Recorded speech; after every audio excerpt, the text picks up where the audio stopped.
All right, so this is going to be part two of hydrogen synthesis. So this is going to be a very specific method of making hydrogen with a focus on its kind of end-use applications. So as an example, this is kind of the technology used when you're making hydrogen for like ammonia production and technologies like that.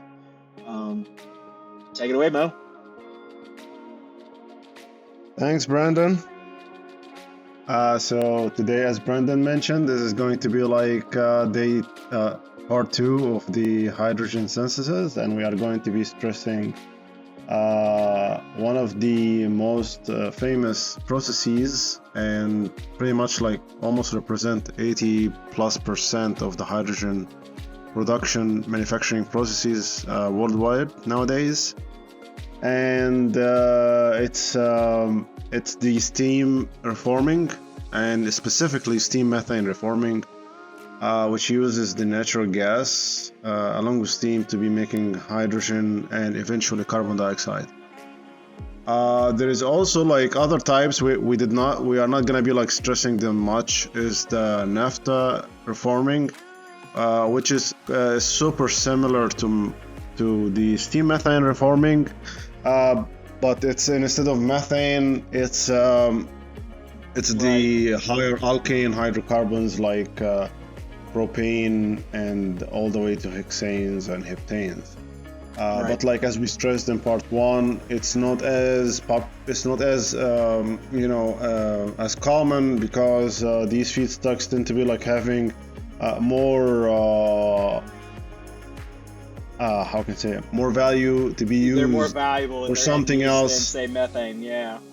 Yeah, for something else, rather than just like making hydrogen. And not to mention, when you look at the natural gas composition, mostly it's methane, and natural gas is by default, relatively speaking, way cheaper than the liquid hydrocarbons. So it tend to be like, the most favorable. And other big factor as well, methane has the least case for carbon formation. As we are going to be learning in subsequent parts of these episodes, the higher the carbon content in a given molecule, the more steam that we are going to need in order to make sure that we inhibit carbon formation. And of course, that becomes like a pretty economically infeasible the higher up you go in terms of the backbone of that molecule. So anyway, to be starting, steam methane reforming, it's a very endothermic reaction. It's a very highly endothermic reaction. It's as any other hydrogen manufacturing process. Hydrogen is pretty one of the most reduced form molecules. So, and we live on a planet that's everything pretty much is oxidized. So in order to get like that kind of like highly reduced state, you really spend a lot of energy and work to do so, because it's not favorable. So because this process is super endothermic process, we need to be providing a furnace pretty much in order to be getting that purpose. So the natural gas that's currently being used has two purposes. There is the natural gas that goes with the steam inside the tubes that you see there in red, that transforms methane steam into into a mixture of carbon monoxide, carbon dioxide, and hydrogen. And there is the other stream, which is natural gas that flows into the radiation box itself, which basically gets to be mixed with combustion air and oxidize and provide the heat demand required by the chemical reaction itself. And normally, like these, there's a couple of configuration we're going to be addressing to them. That process takes place almost like a 20 to 30 bar.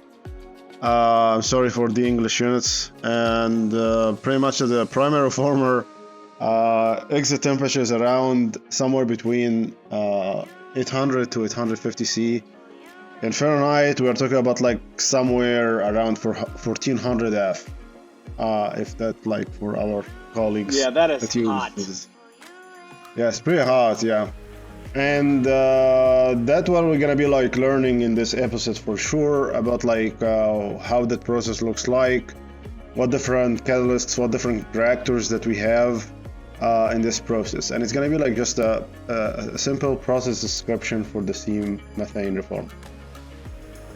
So as we highlighted before, there's gonna be like 4 episodes for this bundle for hydrogen synthesis. We spoke previously about introduction to hydrogen technology. Today we're going to be like talking about the steam methane reforming intro. That will be including the process flow, description, hydrogen plant, chemical reactors, and what type of operating conditions that takes place. In the next episode, of course, we're going to be going into way more detailed and more in depth about like the chemical engineer background of how that process came into application in the first place. And that's where we are going to be addressing the gap between the laws of thermodynamics and the actual process itself. And as a consequences of the first and second law of thermodynamics, we get to be addressing in the 4th part of this bundle about like how steam methane reforming and chemical equilibrium is basically the offspring from the first and second law of thermodynamics, which pretty much, as most of you would be know, as Gibbs free energy, which is pretty much like the combination of the first and second law of thermodynamics. Now, so if I moving might, to the first 2 parts is kind of what you would see in industry, right? You would kind of already know how the process works, the conditions running at, and things like that. The last 2 parts, the thermodynamics, and then tying it back into equilibrium, that's where we're going to try and bridge the gap between what you learn in industry and what you learn in school, and explain why this process happens the way that it happens and not something else.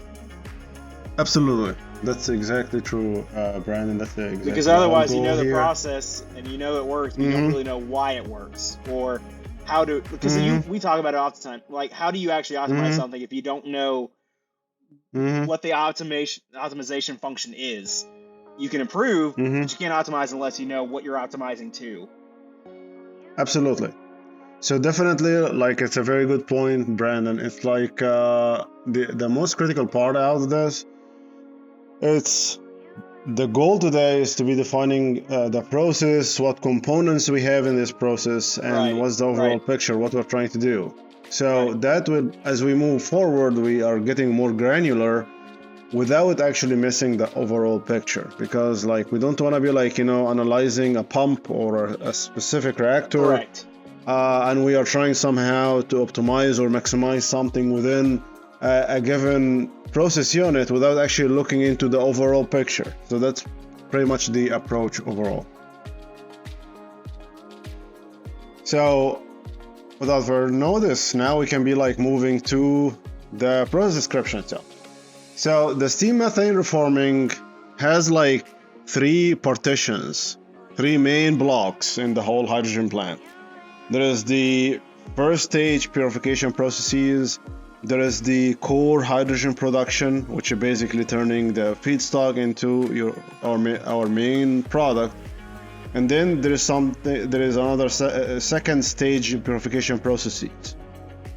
The first stage purification processes, whether it's like a mercury removal, sulfur removal, or chloride removal, the whole purpose there is that our natural gas that's coming from a given natural gas reservoir might be having a specific impurities that will be representing a threat or a problem to the catalysts downstream or the metallurgy in the whole hydrogen plant downstream of it. Those tend to be like mostly sulfur as a form of mercaptans, for example, whether it's like coming from the reservoir itself or whether it's coming as unfortunately downstream of the process. Like if you have like a natural gas in your home, you would if there is a leak or something, is there is a regulation that the distributor have to be like injecting a given amount of mercaptan as a safety precaution. So if your chemical plant tend to be like downstream of that process, unfortunately you're gonna have to take care of that sulfur not to go into your process. So there is a artificial source and there is a normal source. The natural That's source very is cool.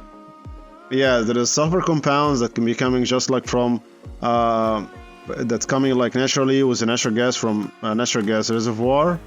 And those you can be like hydrogen sulfides, it can be mercaptans, it can be thiophenes, all the the sulfur organic component that comes with natural gas. There's the other component, which is like if you're downstream of like a natural gas distributor that has to be by law or regulation inject mercaptan into it. That's another add-on that you'll have to take care of the sulfur. Some other natural gas reservoirs might be containing mercury, especially like if there are like if in Canada, for example, there are some reservoirs that tend to be having mercury components in the natural gas, so you're gonna have to remove that. Mercury is like it's a cancer pretty much. It eats anything it touches. That's what mercury does in terms of like the metallurgy and catalyst and everything.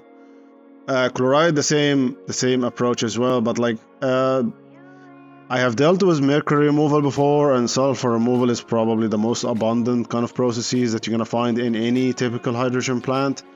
Chloride removals are one of the rarest kind of like processes that you have up there, but it's if you have chlorides, it's halogens are pretty aggressive, and if they exist, they're gonna have to be removed. So pretty much that's what the first purification processes are.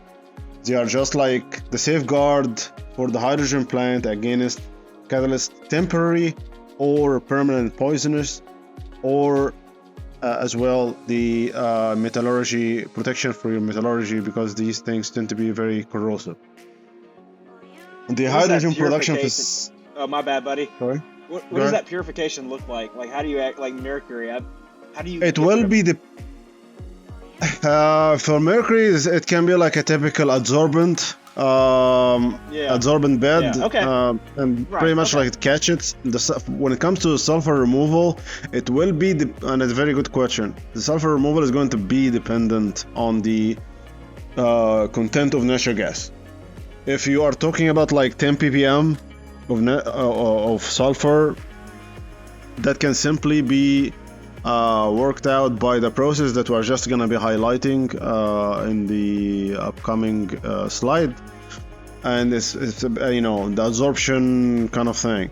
If it tend to be like which is more rare, if the sulfur tend to be like higher content, then unfortunately it's going to be more expensive, kind of like ethylene glycol process, where you're going to have to remove in a bigger setup in a continuous basis, that kind of thing. Because like if you're dealing with absorption and you have a lot of sulfur coming in, that means that those beds are gonna get saturated pretty fast. Right.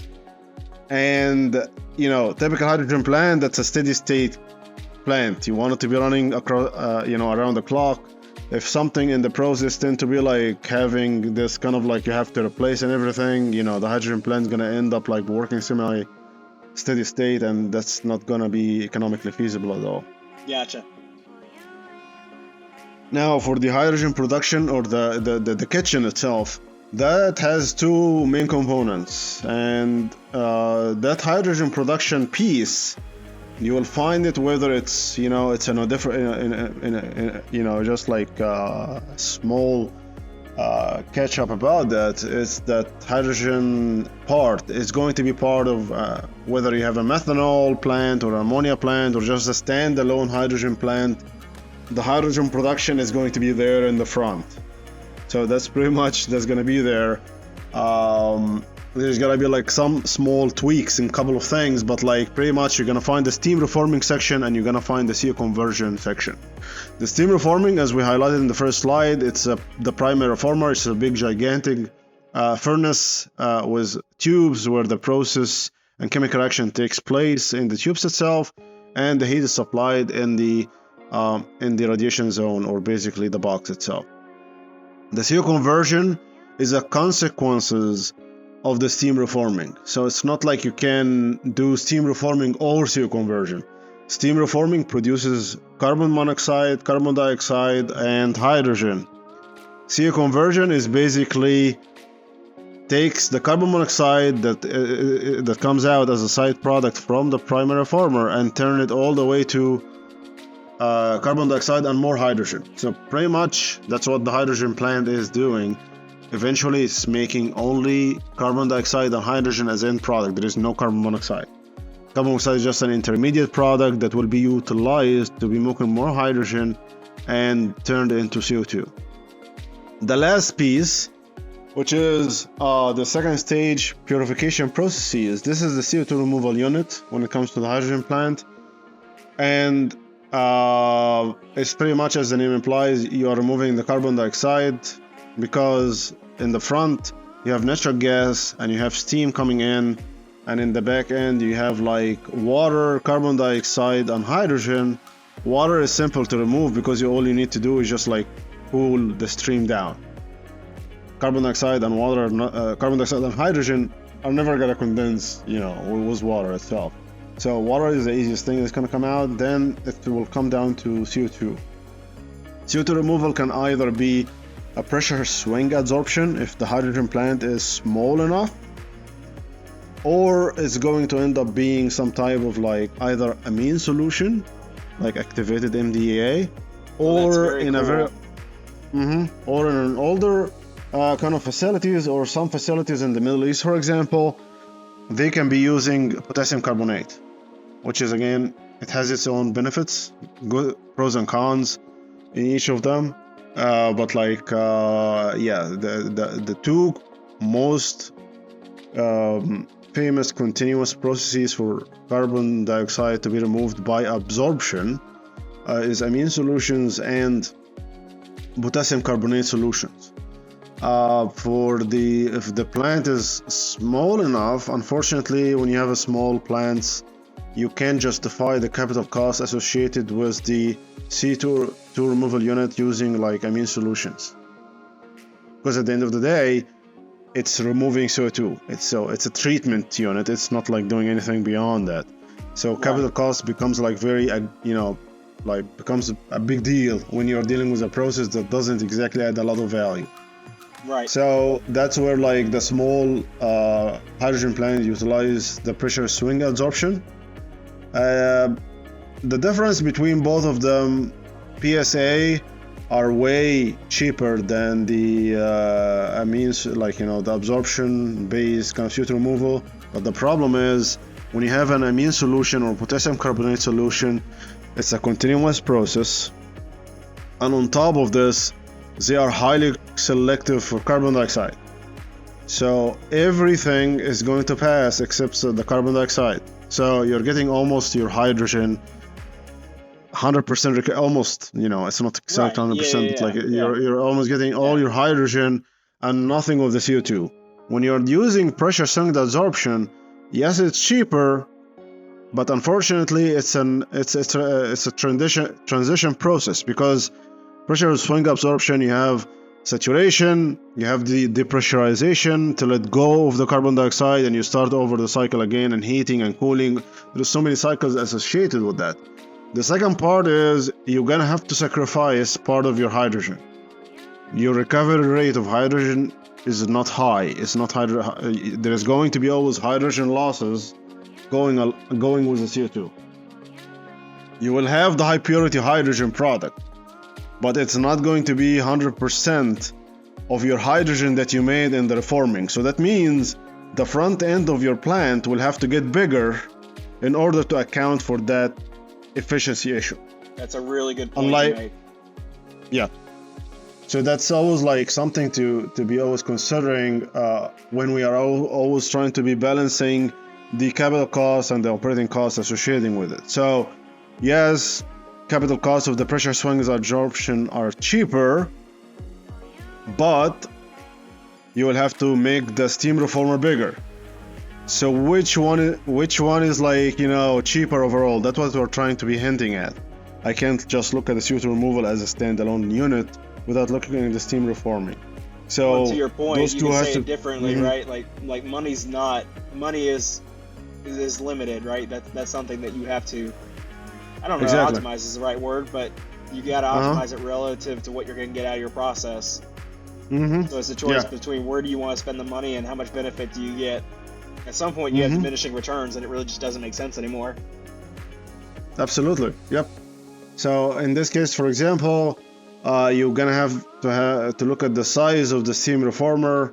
So if you're talking about like CO2 removal is going to be like, wasting 10% of your product, how that will be reflected Exactly. on the size of the steam reformer. Exactly. And then you look at the cost, marginal increase of the cost of the steam reformer versus the how much you saved for absorption versus adsorption process.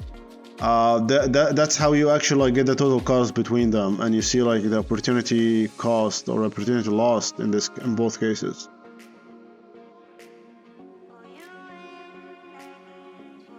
So for now, moving from just like a simple like boxes that goes into the main blocks of each of the steps in the process.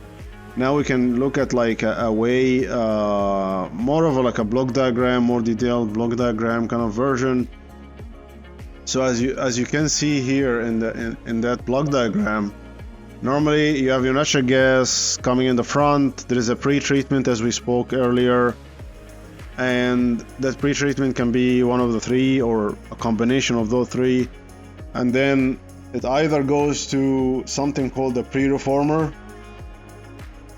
then it goes to our primary reformer. So the primary reformer, which we did not speak about much because it's not as famous in hydrogen facilities, but the pre-reformer, as the name implies, it's also doing reforming, but instead of like you using a furnace, it's going to be like some heat exchanger with a catalyst in it and using like a low quality waste heat recovery. So it's some kind of waste heat that you can use to drive slightly. You have like a little booster. It's like a primary reformer booster.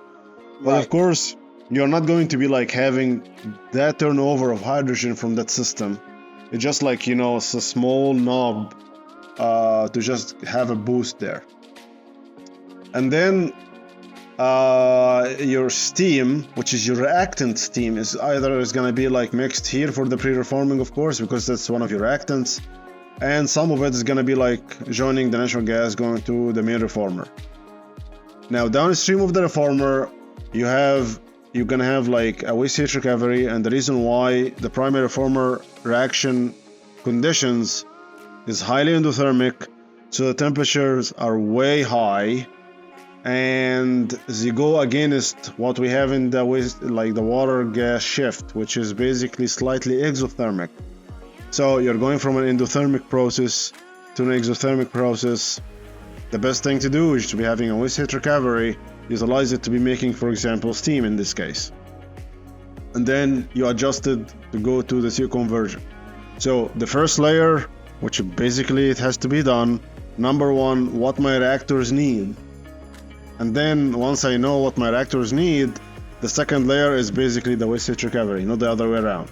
So I have a reformer, I need to be like burning natural gas, I need the combustion air, and that will be driving the reaction at a given temperature. I want to be going to the CO conversion, it's an exothermic reaction, I need to get that temperature down almost from 1400 F down to 650, 750 F. So that heat will be utilized to generate some form of energy. And the water gas shift, as we spoke earlier, is going to be like taking whatever carbon monoxide that has been formed in the primary reformer to be making more carbon dioxide and hydrogen. And it will be reacting with the steam that's already in the media to get that end product. And again, before going to the PSA requires even way lower temperatures. So you're gonna have some kind of like a heat recovery downstream of CO conversion. You go to the pressure swing adsorption, and that's what you have here. You're gonna have a high purity hydrogen product, gonna be 99.9% something, and the hydrogen that's going in this direction is going to be like 90% or less of the hydrogen coming here. So that's pretty much your wasted hydrogen that's coming with the carbon dioxide. It goes as like, as a source of fuel, as a booster, or to minimize the natural gas fuel as a consumption, which is Right. it sounds like it sounds like silly because you are kind of like using a hydrogen that's a valuable thing to save on your feedstock. But like unfortunately, there is a lot of carbon dioxide here, and it becomes like cost prohibitive to be actually getting Yeah, that. it's tough. Mm-hmm. Can you touch Now on how the pressure swing absorption works? so the pressure swing absorption works as the name is implying. The pressure, there are two modes of operations in the PSA: high pressure and low pressure. And as you see from, like, for example, if I have Coke, if I want to be like the CO2 to stay inside the liquid form, for Talking about the example, drink Coke? the drink Coke, yeah, or Pepsi or something, carbonated drinks in general, I need high pressure to get Right. the carbon dioxide Right. to be dissolved as liquid inside inside the liquid form itself. If I open, it will be like you hear the voice and it's released. The same idea here. You have high pressure. The carbon dioxide tend to be like the most favorable component in that stream to get absorbed by the solid surface itself. And that will be taking time for a given period till basically the whole bed that you have is saturated, because at some point, all the sites are already in saturation with carbon dioxide, and if they keep staying in operation, your product is going to get contaminated with carbon dioxide. So you need to go into the next phase, which is low pressure. So pretty much that absorber is going to be like basically get isolated from the main process and start to be venting into a flare or into the atmosphere, or basically goes as the PSA, pressure swing absorption tail gas. So it start to be like, instead of like going into that direction, it's gonna purge in this direction. That's really cool. So that's pretty much what the pressure swing absorption is. So as you would know, this is like not a steady state process. So also the PSA gonna have to increase the size of its facility to account for the time that some of these absorbers are gonna be off. You cannot have all the absorbers. There are actually like a couple of them. So there's gonna be like different pressure vessels. With each one of them has like a solid adsorbent, and at any point in time, one or more of these beds gonna be in regeneration mode, while the rest is going to be in normal operation mode. So pretty much the other beds that are in normal operation has to account for the fact that those one or more beds in regeneration, they're doing the regeneration, and they actually have to overcompensate for their capacity when they are not online. So PSA tend to be like, not 100% design. It has to be 100 plus, like 110 plus or 120 plus. It depends on the size and the counts of each of those beds. Right.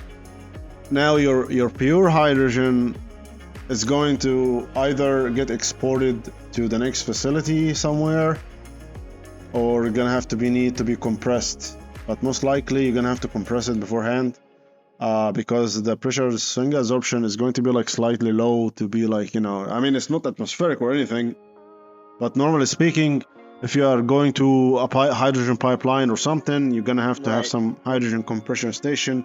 If you're lucky enough where you are connected to some other facility, like an oil facility or crude oil or refinery, the hydrogen compression requirements is not going to be as strict.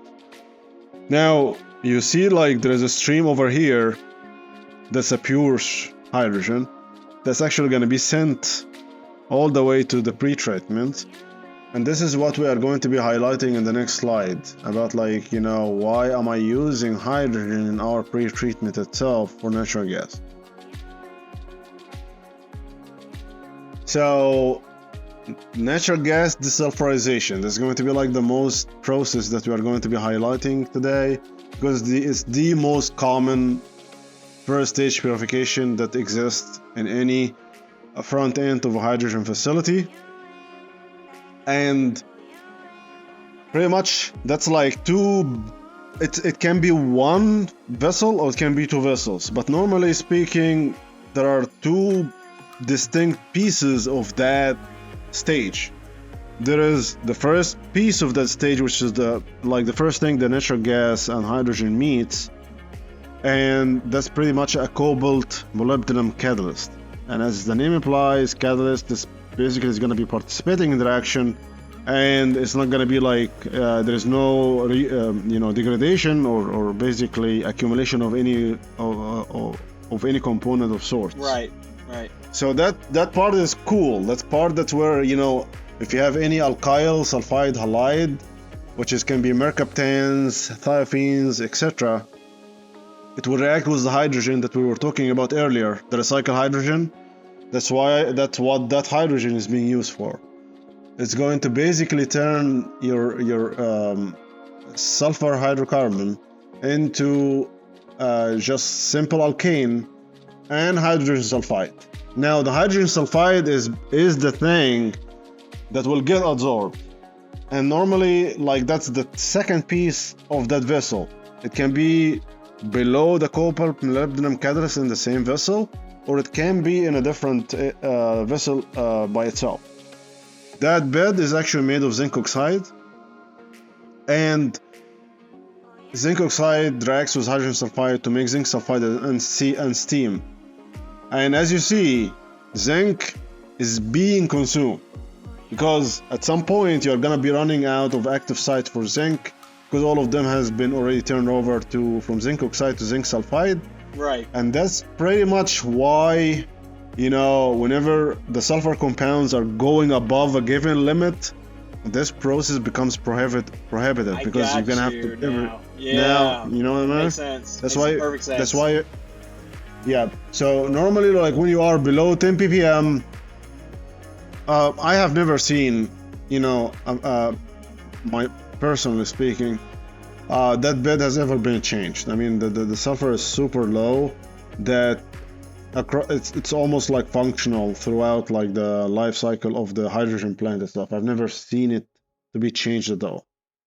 So is there any technology to recover the zinc once it becomes zinc sulfide?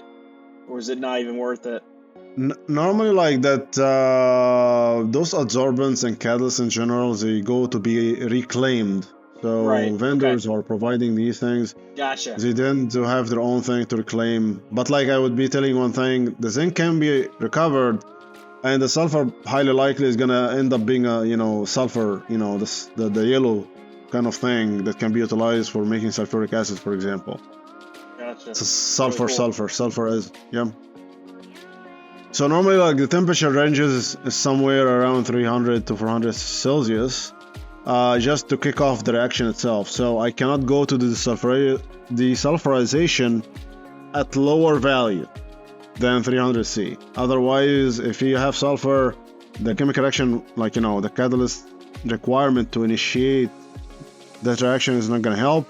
Why I have an upper limit?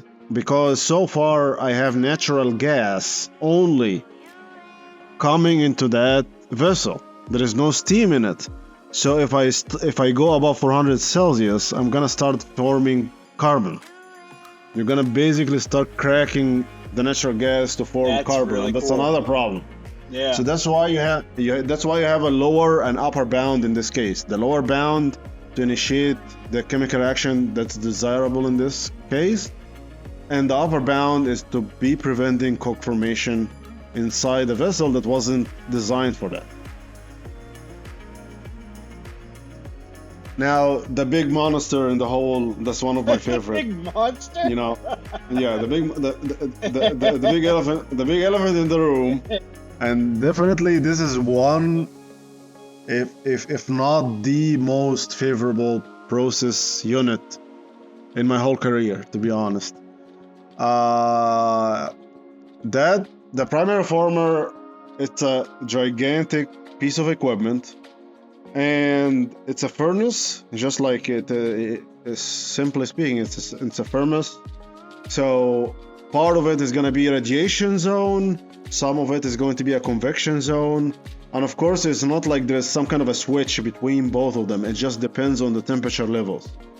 When you're talking about like temperature levels in excess of 2000 F, where you're talking about the flame temperature and all these things, that the heat transfer mode will be dominated by irradiation.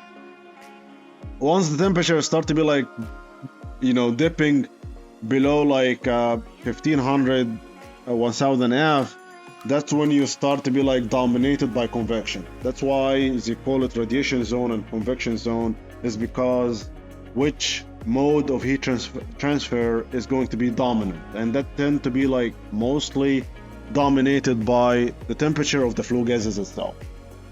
So the radiation section, that's basically our chemical reactor. The tubes, our chemical reactor. The chemical reaction, as you see, like there are three of them. The first and the third, methane with steam to make carbon monoxide and hydrogen, or methane along with steam to form carbon dioxide and hydrogen. Both of them are deeply endothermic and require a lot of energy in order to be driving that reaction. And those are the dominant chemical reaction that takes place inside those tubes. Someone might be asking a lot about like, okay, what would be like determining how much goes into the first reaction versus the third reaction. We're going to be going into the details of that inside the fourth part of this bundle that we are speaking about. But for now, we have reaction number 1 and number 3 takes place inside the primary former, and that's pretty much for the radiation section. You have inside the tubes high pressure, high temperature chemical reaction taking place. Outside the tubes, that's your radiation box itself. That's where it's almost atmospheric or even slight below atmospheric. Actually, like that, the pressure inside the box itself, it's slightly negative. You can actually like open the windows and you actually look inside that furnace. If you would ever go to be visiting a hydrogen plant, you actually can look into that. You can't do that normally with a packaged boiler, for example, because packaged boiler tend to be like having a positive pressure. And thank goodness nobody have a window there for to open, because you're gonna have flame in your face. Like in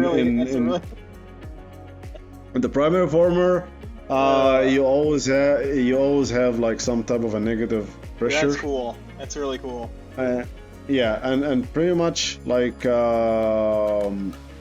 that's pretty much like the radiation zone itself.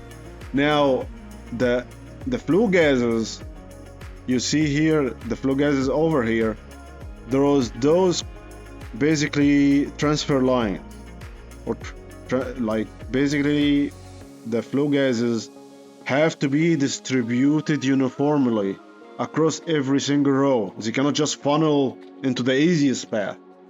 And basically they go out of these small holes down there, you see there? And the reason why that has to be designed that way is to make sure that the flue gases are distributed as much as equally as possible across every single tube. You have a lot of tubes over there, and the whole point there is to maximize the heat transfer per unit volume, and that happens when you make the tube smaller. But the challenge that comes out with this is that you have a gigantic amount of flue gases that you need to control and make sure they are distributed evenly across all these tubes.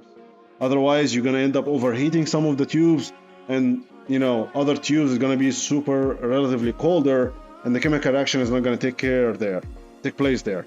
So that's why you have those small you have all these rows where you have channels, and basically flue gas is distributed equally to make sure that the flue gas go in this direction, not to be like funneling into easiest path possible for it. Now on the tube side, as you see here, the natural gas along with the steam that we spoke about earlier comes from a main header into a subheader, and then from a subheader it goes to individual tubes. Now when they are leaving, you do exact the reverse way. They go into subheaders into the main manifold or main header where you go Right. to the waste heat recovery. That's pretty much, and just in a nutshell, how a primary reformer looks like. Now, for the conditions itself, and the catalyst that we're showing here is just one of the most famous catalysts. Halder Topsy it's a company that makes catalysts. Also, Johnson Methane. This is actually like the pictures of a catalyst for a company called Johnson Methane. Yeah.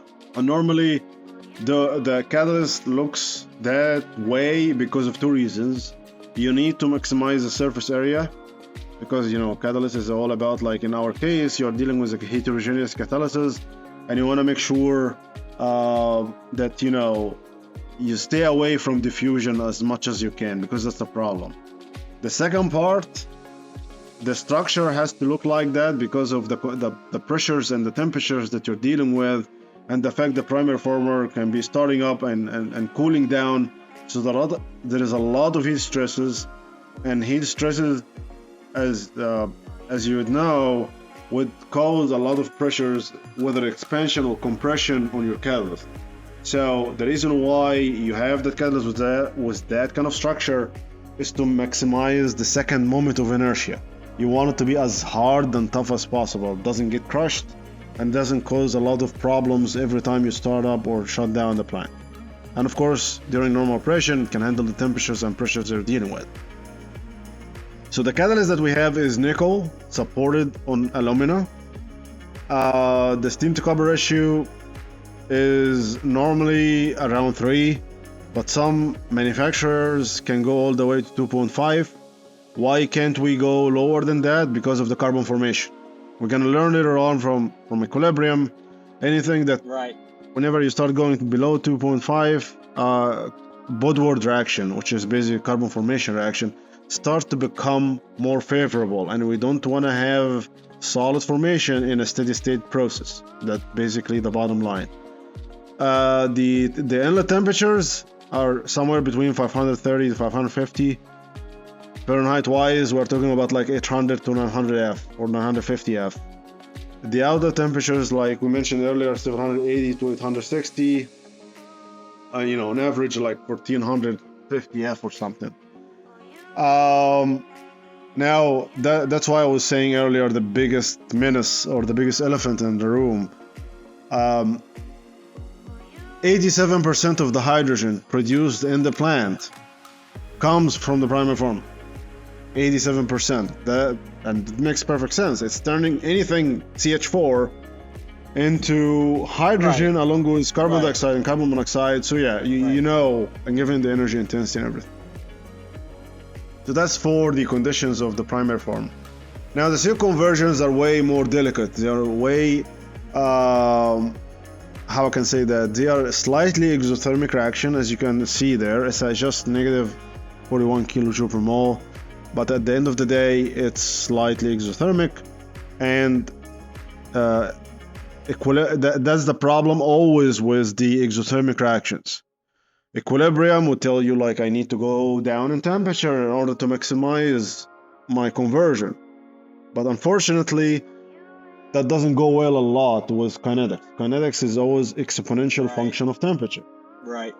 So that's why we ended up being split into high temperature water gas shift and low temperature water gas shift. Why? The high temperature gas shift is going to utilize iron and chromium oxide.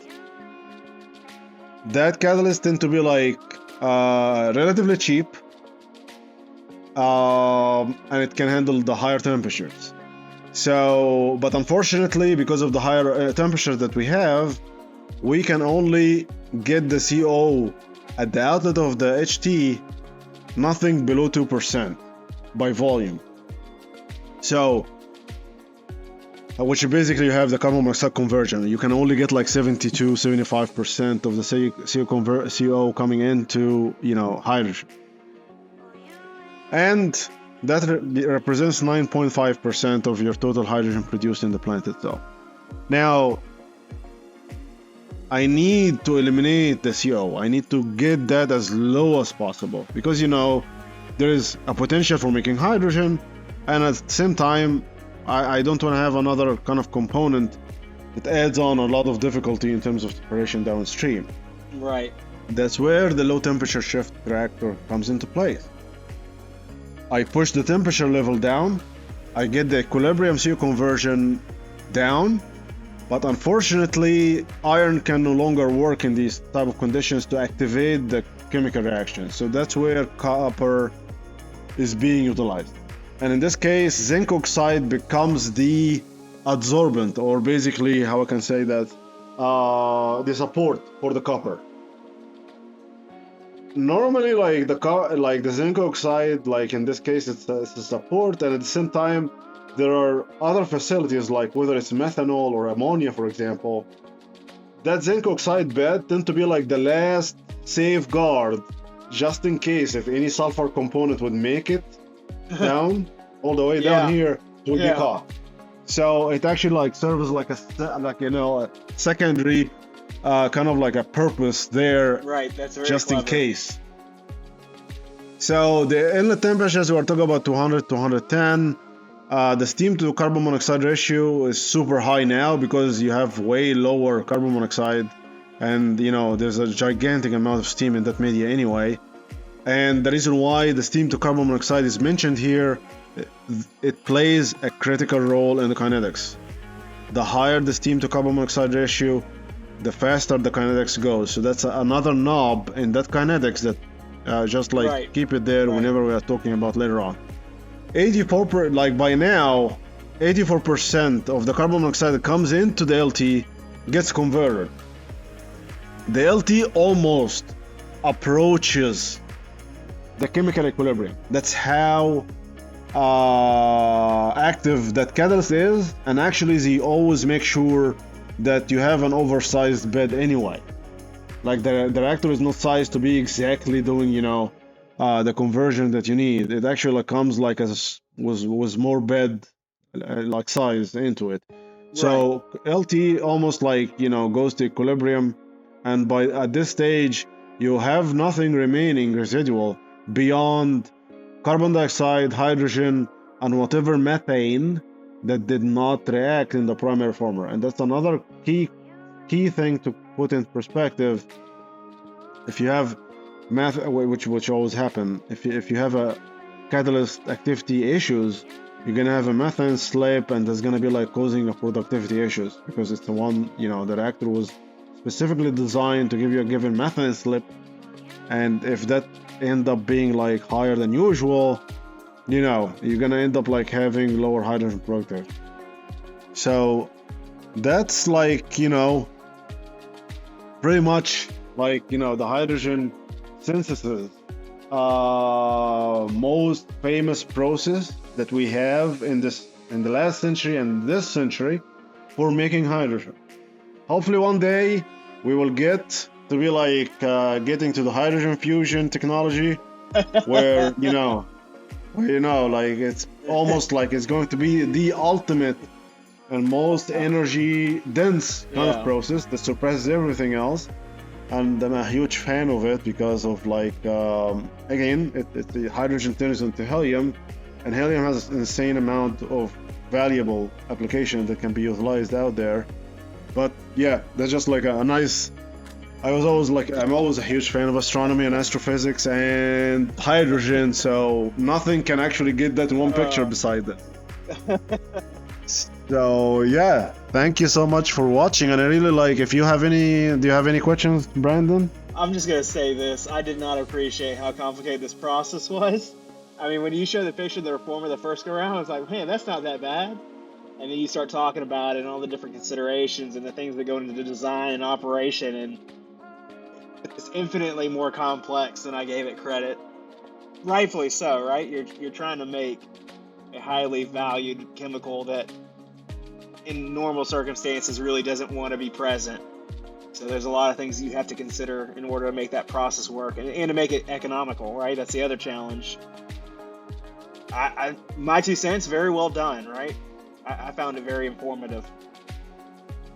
Oh, thanks much. Thanks so much, Brandon. Yeah, absolutely. I mean, like, um, if if um, if anybody, if the viewers would be having any questions or have any comments or anything that we need to be clarifying that we didn't clarify so far, please like feel free to be like commenting or sending us email.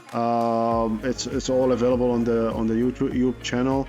So I hope like this has been informative for the audience, and looking forward for the third part. To that point, we really do hope you enjoyed this video. There's more information in the show notes below, so if you did enjoy what you saw or heard, please like, subscribe, leave a comment, leave a review, let us know what you think. If you want to reach out, you can find us at sciencemadesimple@outlook.com. We've also included links to our LinkedIn profiles if you want to just take a look and kind of get some more information on our background. Maybe you see something that sparks a question or something like that. As Muhammad said, we're always happy to have somebody reach out and kind of give us some inspiration for more content. That's all I got. Signing off.